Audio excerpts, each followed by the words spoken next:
Welcome to Burlap Teachers. Enjoy the video. Start now by making sure your iPhone runs the latest iOS and you have a backup. This prevents data loss. Open Photos, tap Albums, then Media Types and choose Live Photos. You're not changing settings yet, you're gathering the exact images to process. Once the Live Photos list appears, tap Select and either tap Select All or pick the subset you need. Make sure you have enough free space. Conversion creates duplicates briefly. With your live photos selected, tap the three-dot menu at the top or bottom of the screen, then choose Duplicate and pick Duplicate as still photos. iOS will create non-live copies of each selected image. This is the only built-in bulk conversion method. The device processes each file, so larger batches take longer. Once done, the new stills appear alongside originals. Make sure not to exit photos until the progress finishes to avoid partial conversions.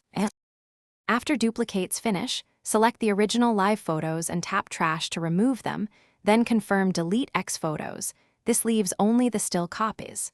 Go to Recently Deleted and Permanently Delete to reclaim storage if you want immediate space. Verify several files, open them to ensure they're still images, not live. If anything looks wrong, restore from Recently Deleted or your backup. If duplicates didn't appear, update. Thanks for watching. Consider subscribing if this video helped you.